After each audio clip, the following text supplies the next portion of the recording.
Sir, இளைய தளபதி கூட பண்ணுற வாய்ப்புகள் எத்தனை படத்தில் உங்களுக்கு கிடைச்சது? நான் அவர் கூட ஒரு 4 படத்தில் பண்ணியிருக்கிறேன்.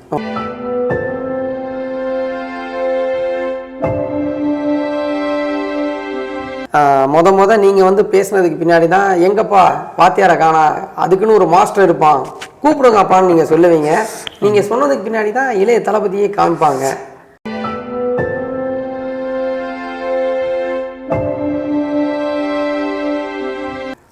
பொன்னியின் செல்வனில் நான் ஆடிஷன் போனேன். ஒரு ஆடிஷன் பண்ணேன். அதில் வந்து நான் செலக்ட் ஆகிட்டேன். Fortunately selected.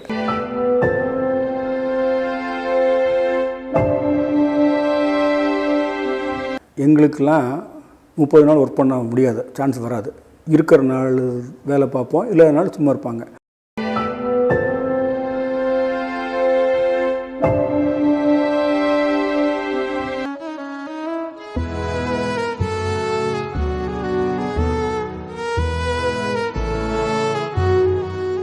இன்றைக்கு நம்முடைய சிறப்பு விருந்தினர் யாருன்னா, சினிமா துறையில் நீண்ட வருடங்களாக நல்ல நடிகராகவும் குணச்சித்திர நடிகராகவும் வளர்ந்து கொண்டிருக்கும் திரு நம்பி ஐயா அவர்களுடன் ஒரு சிறப்பு நேர்காணல். ஐயா வணக்கம். வணக்கம்.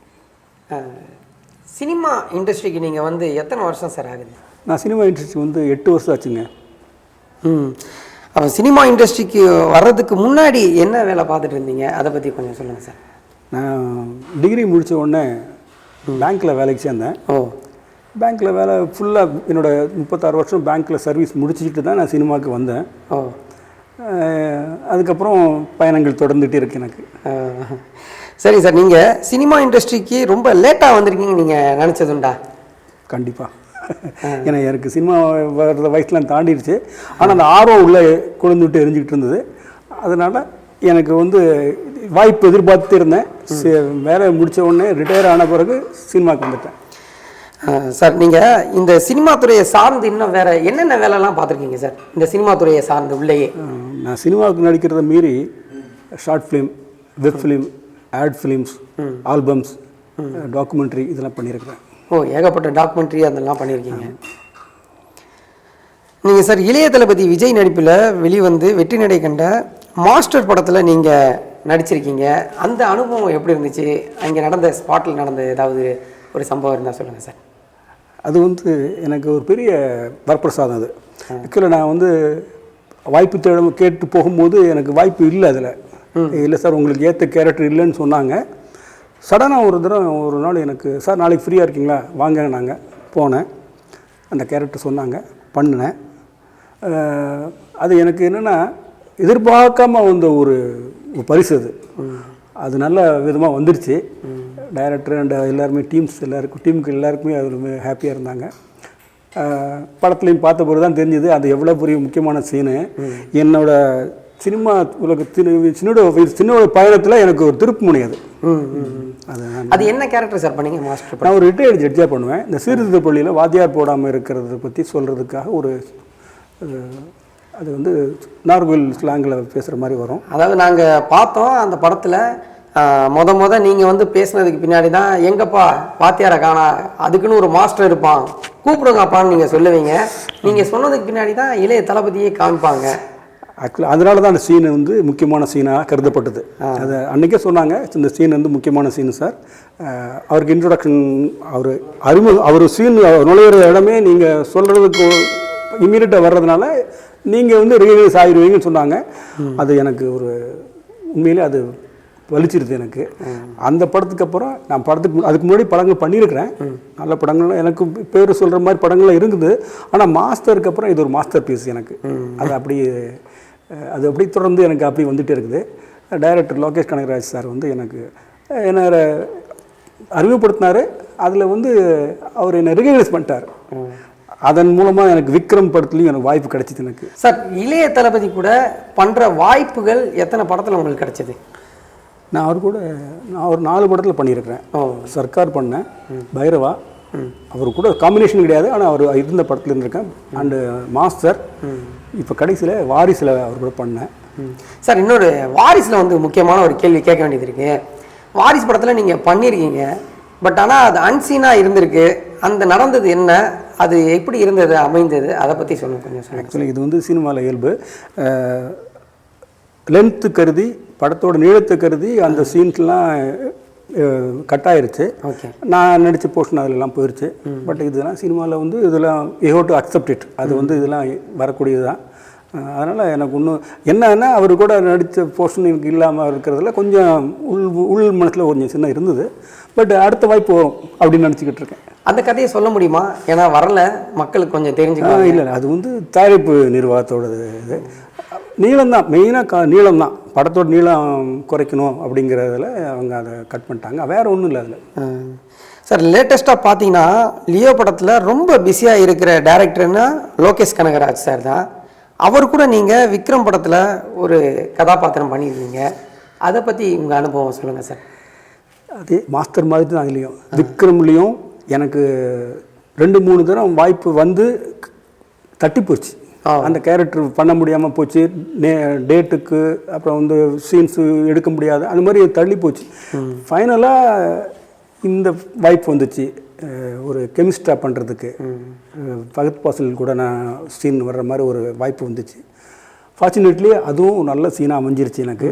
அது ஒரு பெரிய, அது வந்து லோகேஷ் கனகராஜ் சார் வந்து மனசில் வச்சுருந்து எனக்கு அந்த வாய்ப்பை கொடுத்ததுக்கு ஒரு பெரிய நன்றி அவருக்கு.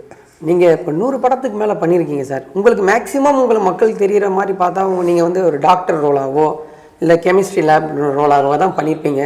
ஆனால் அந்த இதில் வந்து உங்களுக்கு எந்த ரோல் உங்களுக்கு ரொம்ப பிடிச்சி பண்ணீங்க? அது நடிக்க வந்தாச்சுன்னா எந்த ரோல் கொடுத்தாலும் நடிக்கணுங்கிறது தான் என்னோட எண்ணம். எனக்கு சூட்டபுளாக என்னன்னு அவங்க டைரக்டரோட, இது வந்து டைரக்டரோட ஏரியா. அவரு நான் எதுக்கு பொருத்தமாக இருப்பேன்னு அவர் நினைக்கிறாரோ அதான் எனக்கு கொடுப்பாரு. அதை நான் ஏற்றுக்கணும், அதில் நான் வந்து பரிமளிக்கணும் அவங்களுக்கு விருப்பப்படுற மாதிரி. That's all. அதுதான் என்னோட பாலிசி. எது கொடுத்தாலும் நான் ஏற்றுக்குவேன். என்ன கேரக்டர் கொடுத்தாலும் நான் அதில் நல்ல அவங்களுக்கு திருப்தி வர மாதிரி பண்ணுறதுக்கு முயற்சி பண்ணுவேன். சிறப்பாக பண்ணுவோம் நம்ம, அவ்வளோதான் அப்படின்றது. உலகத்தையே தன் பக்கம் திரும்பி வைக்கிற டேரக்டர்னு பார்த்தீங்கன்னா நம்ம பொன்னியின் செல்வன் எடுத்த மணிரத்னம் சாரை யாருமே மறக்க முடியாது. பொன்னியின் செல்வன் படத்துலேயே நீங்கள் ஒரு நல்ல கதாபாத்திரம் பண்ணியிருந்தீங்க. அந்த அனுபவம் எப்படி இருந்தது? அந்த ஸ்பாட்டை பற்றி கொஞ்சம் சொல்லுங்கள் சார். பொன்னியின் செல்வனில் நான் ஆடிஷன் போனேன். ஒரு ஆடிஷன் பண்ணேன். அதில் வந்து நான் செலக்ட் ஆகிட்டேன். Fortunately selected. ஒரு முத்திரையருங்கிற ஒரு சிற்றரசர், 9 சிற்றரசரில் ஒரு சிற்றரசராக ஒரு கேரக்டர் பண்ணேன். ஒரு 18 நாள் ஹைதராபாத்தில் ஷூட் நடந்து போயிட்டு வந்துக்கிட்டு இருந்தோம். பட் அதில் நானும் வந்து என்ன மணிரத்னம் சார் படத்தில் நடிக்கிறதுக்கு பல பேர் தவிச்சிக்கிட்டு இருக்கும்போது, இயங்கிக்கிட்டு இருக்கும்போது இந்த 10ல் ஒருத்தராக நானும் போய் கலந்துக்கிட்டதில் எனக்கு ரொம்ப பெருமை. அதில் மறக்க முடியாத அனுபவம். பார்ட் 1 இருப்பேன். பார்ட் 2லையும் என்னோடய சீன் வரும், ஒரு இடத்துல வருவேன். But I am very satisfied that நான் வந்து அதில் பார்ட்டிசிபேட் பண்ணியிருக்கிறேன். அவ்வளோதான். நீங்கள் அந்த ஸ்பாட்டில் இருக்கும்போது எத்தனை ஆர்டிஸ்ட்டு சார் உங்களை சுற்றி இருந்தாங்க? அவங்கெல்லாம் உங்கள்கிட்ட நல்லா பேசுனாங்களா? அந்த பெரிய நடிகர்லாம் வந்து, ஆமாம், பெரிய நடிகர் எல்லாருமே நல்லா பேசுவாங்க. போகும்போது சரத்குமார் சார், பிரபு சார் எல்லோரும் போகும்போதுலாம் நல்லா பேசிட்டு போவாங்க. இவர் மிஸ்டர் ஜெயம் ரவி, மிஸ்டர் கார்த்தி, எல்லோரும். பிரகாஷ் ராஜ் சார் அதில் அவர் கொஞ்சம் அப்போது வந்து கொஞ்சம் தூரமாக இருந்தார். அவர் அதிகமாக பேச முடியாது. அவருக்கு உடம்பு சரியில்லாமல் இருந்தார்னு நினைக்கிறேன். அதனால் அவர்கிட்ட அதிகமாக வாய்ப்பு இல்லை எனக்கு. மற்றபடி இவங்கெல்லாம் எனக்கு இப்போ ரஹ்மான் சார் எல்லாம் பேசினார். ஒரு பாலாஜி சக்திவேல் சார், நிழல் ரவி, அதெல்லாம் அவங்க கூட நம்ம உரையாடல் நல்லா இருந்தது. ஃப்ரீ டைமில் பேசுவோம். They are all very கார்டியல். ஏன்னா பொன்னியின் செல்வன் பார்த்தீங்கன்னா இன்றைக்கும் மறக்க முடியாத சம்பவமாக இருக்குது. மொதல் பார்ட்டே வந்து அவ்வளோ பிரம்மாண்டமாக இருந்தது. நெக்ஸ்ட் பார்ட்டு பார்ப்போம் சார். நீங்கள் நல்லா பண்ணியிருந்தீங்கன்னா அதை பார்ப்போம் எப்படி வந்திருக்குன்னு. அதை நாங்கள் எதிர்பார்த்துட்ருக்கோம். April 28 வரணும். அதில் ரொம்ப ஆர்வத்தோடு எதிர்பார்த்துட்ருக்கோம். அந்த படம் கண்டிப்பாக நாங்களும் சேர்த்து ஆர்வமாக இருக்கோம் அந்த படம் பார்க்குறதுக்கு சார். சார், இப்போது முன்னாடியெல்லாம் ஒரு 20 வருஷத்துக்கு முன்னாடி பார்த்தீங்கன்னா டைரெக்டாக கூப்பிட்டு ஆடிஷன் எடுக்கிறது தான் வழக்கமாக இருந்தது நம்ம தமிழ் சினிமாவில். ஆனால் இன்றைய நிலைமை பார்த்தீங்கன்னா ஃபோன்லேயே நிறைய ஆப் வந்துருச்சு. மோஜி அந்த மாதிரி போன்ற நிறைய ஆப்புகள் வந்துருச்சு. ஸோ அதுலேயே அவங்க நடித்து டேரெக்டாக எங்கே இருக்காங்களோ டேரக்டர் அவங்ககிட்டயே டேரெக்டாக அனுப்பிடுறாங்க. இன்றைக்கி இருக்க டெக்னாலஜி அப்போ இருக்கிறதுக்கும் இப்போ இருக்கிறதுக்கும் நீங்கள் அதை எப்படி சார் பார்க்குறீங்க? உண்மைதான். அது டெக்னாலஜி இம்ப்ரூவ்மெண்ட் ஆகாத பருவத்தில் உள்ளவங்க நிலச்சி நின்ட்டாங்க அவங்களோட திறமையை வச்சு. இப்போ உள்ள யங்ஸ்டர்ஸுக்கு வந்து there are lot of avenues. நீங்கள் சொல்லுங்க, சோஷியல் மீடியாவில் பண்ணுறாங்க. அதுவாக தன்னை முன்னிலைப்படுத்துறதுக்கு பல வாய்ப்புகள் கிடைக்குது அவங்களுக்கு. ஆடிஷன் மட்டும் இல்லாமல் ஷார்ட் ஃபிலிம் பண்ணுறாங்க, பைலட் ஃபிலிம் பண்ணுறாங்க, அப்புறம் ட்ராமா பண்ணுறாங்க. அதில் அவங்கள பார்த்து அவங்களோட செயல்பாடை பார்த்து நோட்டீஸ் பண்ணி அவங்கள பிக்கப் பண்ணுறதுக்கெல்லாம் வாய்ப்பு இருக்குது. அது டெஃபினட்டாக இந்த டெக்னாலஜி இம்ப்ரூவ்மெண்ட்டால் வந்த ஒரு பயன்தான் அது.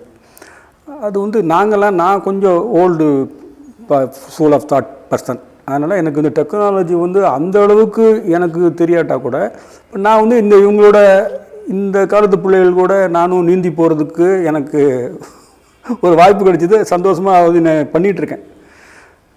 ஏன்னா சார் டெக்னாலஜி நீங்கள் பார்த்தீங்கன்னா இன்றைக்கி படத்துக்கே வந்து கமல் சார் வந்து ஒரு ஐஃபோனில் ஒரு படத்தை எடுக்கலாம் அப்படின்ற மாதிரி டெக்னாலஜி வளர்ந்துக்கிட்டு இருக்கு. அதனால தான் இந்த கேள்வி கேட்குறோம். ஆமாம், உண்மையில் அது வந்து பிரமிக்க வைக்கிறது. அது ஹாலிவுட் ரேஞ்சுக்கு நம்ம வந்து படம் எடுக்கிறாங்கன்னா மாஸ்டர், கைதி, இப்போ படப்பு லியோங்கெலாம் பண்ணும்போது அதனோட தாக்கத்தை பார்க்கும்போது டெஃபினட்டாக அந்த டெக்னாலஜியோட அனுகூலம் தான் அதெல்லாம். அது வந்து இண்டஸ்ட்ரிக்கு ஒரு பெரிய ப்ளஸ் பாயிண்ட். அது வந்து நம்ம சரியான முறையில் பயன்படுத்திக்கணும்.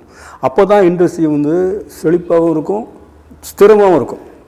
நம்ம தமிழ் இண்டஸ்ட்ரி வந்துட்டு டெக்னாலஜி ஓரியன்டாக இப்போது சிறந்து இருக்குதுன்னு சொல்கிறீங்களா? அது எப்படி சார் இருக்குது? டெஃபினட்டாக இப்போ உள்ள யங்ஸ்டர்ஸ்லாம், இப்போ வர்ற யங்ஸ்டர்ஸ் எல்லாமே அப்டேட்டடாக இருக்கிறாங்க. நாலெட்ஜ் வைஸு அவங்களோட எக்ஸ்போஷர்லாம் ரொம்ப வைடு. அவங்க அதெல்லாம் கரெக்டான பிளேஸில் கொண்டு போய் அதில் யூஸ் பண்ணுறாங்க அவங்களோட நாலெட்ஜை. அதனால தான் படங்களோட தரம்லாம் வந்து ஒரு கிராமப்படமாக இருந்தால் கூட, கிராமிய படத்தில் கூட கேமரா ஆங்கிளும் லைட்டும் பார்த்திங்கன்னா அந்த அளவுக்கு பிரமாதமாக இருக்கிறதுக்கு காரணமே அவங்களோட நாலெட்ஜ் தான். அவங்க நாலெட்ஜை நல்ல வழியில் பயன்படுத்துகிறாங்க. அது ஒரு ஆக்கப்பூர்வமான ஒரு விளைவு தான் சார். பொதுவாக இந்த குணச்சித்திர நடிகர்கள்லாம் வந்து பார்த்தீங்கன்னா 30 நாளுமே ஷூட்டிங் இருக்கிறது இல்லை. ஏதோ ஒரு 10 நாள் ஷூட்டிங் இருந்தால் அவங்களுக்கு பெரிய விஷயம். அப்படின்ற நேரத்தில் அவங்க வந்து குழந்தைகளுக்கு வந்து ஃபீஸ் கட்டணும், கரண்ட் பில் கட்டணும், வாடகை கட்டுற மாதிரி நிறைய விஷயங்கள் இருக்குது. அந்த மாதிரி இளைஞர்களுக்கு, குணச்சித்திர நடிகர்களுக்கு நீங்கள் சொல்கிற அட்வைஸ் என்னவா சார் இருக்கும்? ஆக்சுவலாக இது யூனிவர்சல் ஃபேக்ட். இது எங்களுக்கெல்லாம் 30 நாள் ஒர்க் பண்ண முடியாது, சான்ஸ் வராது. இருக்கிற நாள் வேலை பார்ப்போம், இல்லாத நாள் சும்மா இருப்பாங்க.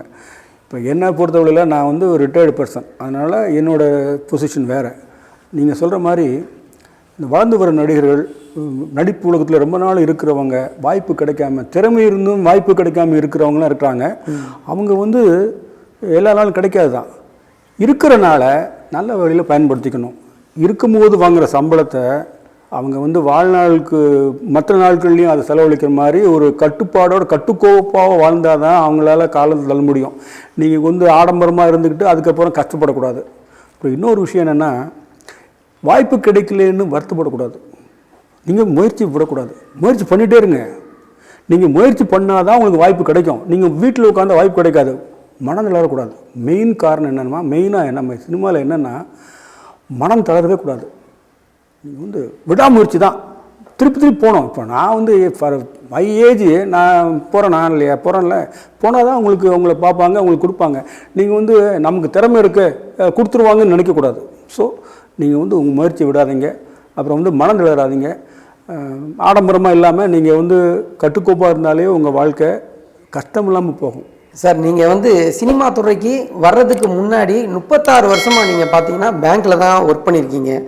ஆனால் சினிமா துறையில் இருக்கிறவங்க வந்து என்ன தான் சம்பளம் வாங்கினாலும் பேங்க்குக்காரவங்க வந்து சினிமா துறையை வந்து ஒரு லோன் கொடுக்கறதுலேருந்து எல்லாத்துக்குமே இழுத்தடித்து தரவே மாட்டுறாங்க. அந்த மாதிரி ஆளுங்களுக்குலாம் நீங்கள் சொல்கிற அட்வைஸ் என்ன சார்? ஆக்சுவலாக இது வந்து பேங்க், இது சினிமா துறை மட்டும் இல்லை, எந்த துறையில் வேலை பார்த்தாலும் பேங்க்கில் லோன் கொடுக்கறதுக்குன்னு ஒரு பாலிசி இருக்குது. அது ஒவ்வொரு பேங்க்குக்கும் ஒரு பாலிசி இருக்குது. சில பேங்க்குக்கு வந்து சினிமா இண்டஸ்ட்ரியை வந்து ஆதரிக்க மாட்டாங்க. ஏன்னா வருமானம் நிரந்தரமாக இல்லாமல், அது நிச்சயமான வருமானம் இருக்கிறவங்களுக்கு தான் லோன் கொடுக்கணும்னு பாலிசி. அப்படி இருக்கும்போது கொஞ்சம் தயங்கிறதுக்கு காரணம் இருக்குது. அது நியாயம் கூட தான். இப்போ கொஞ்சம் ட்ரெண்டு மாறி இருக்குது. இப்போ உள்ள சில பேங்க்ஸ் எல்லாம் லோன் கொடுக்குறாங்க. எம்ப்ளாயீஸ்க்கும் கொடுக்குறாங்க, இண்டிவிஜுவல்ஸும் கொடுக்குறாங்க, ப்ரொடக்ஷனும் கொடுக்குறாங்க. இண்டிவிஜுவல்ஸ் என்ன பண்ணோம்னா, நீங்கள் வந்து உங்கள் சம்பளம் வந்து இன்கம் டேக்ஸில் டிடிஎஸ் பிடிச்சி தான் கொடுப்பாங்க. சில சமயம் கம்பெனிலாம் டிடிஎஸ் பிடிக்கிறாங்க இல்லையா? டிடிஎஸ் பிடிச்சிங்கன்னா நீங்கள் வந்து இன்கம் டேக்ஸ் ரிட்டர்ன் ஃபைல் பண்ணணும். ரிட்டர்ன் ஃபைல் பண்ணி வச்சுருந்தா தான் லோன் போக முடியும். நீங்கள் ஏன்னா ஒரு தனிப்பட்ட நபர் போய் உங்கள் வருமானத்தை எப்படி சான்றிதழ் இருக்கு? நீங்கள் சினிமாவில் வந்து சேலரி சர்டிஃபிகேட் கிடையாது. உங்கள் வருமானம் வந்து டிடிஎஸ் பிடிச்சாதான் உங்கள் வருமானம் என்னன்னு தெரிய வரும். அப்படி இருக்கும்போது உங்களுக்கு வந்து எந்த வச்சு லோன் கொடுப்பாங்க, உங்களோட வருமானம் என்னென்னு எப்படி முடிவு பண்ணுவாங்க? நான் சொல்லிடுவேன், நான் வந்து 1 லட்ச ரூபா சம்பளம் வாங்குறேன்னு சொன்னால் ஒத்துக்கணும்ல. அதுக்கு தான் டிடிஎஸ் பிடிக்கிறதுக்கு வச்சு இன்கம் டேக்ஸ் ரிட்டர்ன் ஃபைல் பண்ணணும். அப்படி போனீங்கன்னா உங்களுக்கு லோன் கொடுக்கறதுக்கு வாய்ப்பு இருக்குது. இதுக்கு மீறி என்னென்னா மேனேஜர் வந்து உங்களை நம்பணும். ஃபர்ஸ்ட் ஆஃப் ஆல் நீங்கள் வந்து வாங்கினீங்கன்னா கெட்டிடுவீங்க அப்படிங்கிற எண்ணம் இருக்கும். நிரந்தரமான இருப்பிடம் இருக்கணும். ஃபர்ஸ்ட் ஆஃப் ஆல் நம்ம வந்து மாற்றிட்டே இருக்கோம்ல, இடத்த மாற்றிட்டு இருக்கோம்ல, அது ஒரு பெரிய டிஸ்அட்வான்டேஜ் நமக்கு. நிரந்தரமான இடம் இருந்தால் தான் உங்களுக்கு வந்து உங்களை நம்பி கொடுப்பாங்க. பட் மனந்திலராதீங்க. நீங்கள் மனந்திலராமல் இருந்தீங்கன்னா நீங்கள் உங்கள் பேங்கிங் டீலிங்ஸை வந்து சாட்டிஸ்ஃபேக்டரியாக நடத்தினாலே உங்களுக்கு லோன் கிடைச்சிரும். இவர் படத்தை எடுத்துக்கிட்டோம்னா நம்ம சீட்டு முனைக்கே உட்கார வச்சு விறுவிறுப்புக்கு கொஞ்சம் கூட பஞ்சமே இல்லாமல் கொடுக்குற டைரக்டர் தான் ஹரி சார். ஸோ அவர் படத்தில் நடித்த ஒரு அனுபவத்தை கொஞ்சம் சொல்லுங்கள் சார். நான் சிங்கம் 3ல் ஒரு ஹெட் மாஸ்டர் கேரக்டர் பண்ணேன். நெல்லூர், விசாகப்பட்டினம், அது மாதிரி கோவளம் இதெல்லாம் படம் ஷூட் பண்ணாங்க. ஒரு நல்ல கேரக்டர் எனக்கு. படம் ஒரு 7 சீனில் வர மாதிரி ஒரு நல்ல கேரக்டரு. ஹரிசார் படத்தில் ஒர்க் பண்ணும்போது அந்த பயம் இருக்கும்ல, எல்லாருக்கும் இருக்கிற மாதிரி எனக்கும் பயம் இருந்தது, அவர் என்ன சொல்லுவாரோ அப்படின்ட்டு. பட் அவரோட வேகத்துக்கு ஈடு கொடுத்து நீங்கள் பண்ணிட்டாலே போதும், அவரை சாட்டிஸ்ஃபை பண்ணிடலாம். அவருக்கு வேகத்துக்கு ஈடு கொடுக்கணும். அவரோட சகாக்கள்லாம் பம்பரமாக இருப்பாங்க. இல்லை சார், ஹரி சார் வந்து ஸ்பாட்டில் எப்படி இருப்பார் அதே மாதிரி ஒரு வேகத்தில் தான் எல்லாத்தையும் டைலாக் டெலிவரியிலேருந்து எல்லாருமே ஒரே மாதிரி தான் பண்ணுவாங்களா, இல்லை அவருக்கும் மற்றவங்களுக்கு எப்படி இருக்கும்? இல்லை, அவர் வந்து எக்ஸ்பெக்ட்ஸ் பெர்ஃபெக்ஷன் அண்டு ஸ்பீடு. அது வந்து காம்ப்ரமைஸ் பண்ண மாட்டார். நீங்கள் வந்து அதுக்கு ஈடு கொடுக்கணும். அப்போ தான் உங்களுக்கு அங்கே நிற்க முடியும். இல்லைன்னா அவர் கூட நிற்க முடியாது. பட் அவர் உங்களை வந்து பயமுறுத்த மாட்டார், உங்களை என்கரேஜ் பண்ணுவார். கொஞ்சம் ஆசுவாசப்படுத்தி தான் உங்களை வேலை வாங்குவார். அவரோட டார்கெட்லாம் எப்படின்னா அவங்களோட அசிஸ்டன்ட் டைரக்டர்ஸ்லாம் பம்பரமாக இருக்கணும், அதுதான் எதிர்பார்ப்பார். அவரோட மன ஓட்டத்தை புரிஞ்சுக்கிட்டு வேலை பார்க்குறவங்களால தான் அவர் கூட இருக்க முடியும். நாங்கள் வந்து அவங்க சொல்கிறத கேட்டுட்டு நாங்கள் பண்ணாலே அவங்களுக்கு சாட்டிஸ்ஃபை ஆகும். பட் எனக்கு ஒரு நல்ல அனுபவம் தான். ஒரு 10 நாள் பண்ண அந்த படத்தில் நல்ல அனுபவம் எனக்கு. அந்த அனுபவத்தில் அவர் எனக்கு கொடுத்த பரிசு தான் யானை படத்தில் எனக்கு ஒரு வாய்ப்பு கொடுத்தாரு. அது நல்ல கேரக்டர் தான், 2 சீனில் வர்ற மாதிரி தான். பட் அதனால் எமோஷனல் சீன், அது முக்கியமான சீன். அது இல்லை சார், யானை படத்தில் என்ன கேரக்டர் பண்ணீங்க, அதை பற்றி கொஞ்சம்? நான் ஒரு முஸ்லீம் அப்பாவை பண்ணியிருப்பேன். அந்த குடும்பத்தில் ஒரு பொண்ணு கூட போகிற மாதிரி, ஓடி போகிற மாதிரி ஒரு சீனு. ஆனால் அது கதை ஓட்டத்தில் அது மாறும். அதில் வந்து ஹீரோ எங்களை புரிஞ்சுக்கிட்டு எங்களை வந்து காப்பாற்றி விடுற மாதிரி ஒரு சீன். அது பெரிய இடத்து குடும்பம், அது அப்படி ஒரு சீனு. பட் அதை புரிஞ்சுக்கிட்டு பண்ணுறதுல அவருக்கு திருப்தி, எனக்கு அவர் அப்ரிஷியேட் பண்ணார். சிறப்பு சார். அவர்கிட்ட ஈஸியெல்லாம் நீங்கள் வந்து தப்பிக்க முடியாது. 1 டேக் 2 டேக்கெலாம் ஓகே ஆகுறதுலாம் பெரிய விஷயம். அவர் வந்து நம்மளை வந்து அந்த வேலை வாங்கின விதத்தில் ஈஸியாக இருந்தது எங்களுக்கும். அவருக்கு அதில் நன்றி சொல்லணும். இப்போ நார்மலாக எடுத்துக்கிட்டோம்னா சார், நம்ம சினிமா துறையில் வந்து பார்த்தீங்கன்னா ஷூட்டிங் ஸ்பாட்டில் ஒரு டேக்னா ஓகே சொல்ல மாட்டாங்க. அதுலேயும் ஹரி சார்னா வந்து ரொம்ப பெர்ஃபெக்ஷன் எதிர்பார்ப்பாங்க நீங்கள் சொல்கிறீங்க. அப்போது அவர் அந்த இடத்துல எப்படி இருந்தார், அதை பற்றி சொல்லுங்கள். இல்லை, பெர்ஃபெக்ஷன் வேணும் தான். ஆனால் அதுக்காக இழுக்கலாம் மாட்டார். ரொம்பலாம் இழுத்துட்டு போக 10 டேக்கெலாம் வாங்க மாட்டார். நீங்கள் நல்லா பண்ணீங்கன்னா 2 டேக் 3 டேக்கில் ஓகே ஆயிரும். ஆங்கிள் மாற்றி எடுக்கிறது தான். அதர்வைஸ் வந்து உங்களை ரொம்பலாம் வருத்த மாட்டார், போட்டு சக்கையில் புளிய மாட்டார். நீங்கள் செஞ்சிட்டாலே போதுமே, வேறு என்ன வேணும் நமக்கு. அப்படி தான் ஓடிட்டு இருந்தது. எனக்கு நான் பார்த்த அளவில் அப்படி தான் இருந்தது. ரொம்பலாம் பெரிய அளவுக்கு வேலை வாங்கி எரிச்சல் படுற அளவுக்கு சீன்லாம் எந்த சுச்சுவேஷன் வரல. அங்கே அவர் 2 படத்தில் பண்ணேன். அந்த மாதிரி சுச்சுவேஷன் நான் என்கவுண்டர் பண்ணல.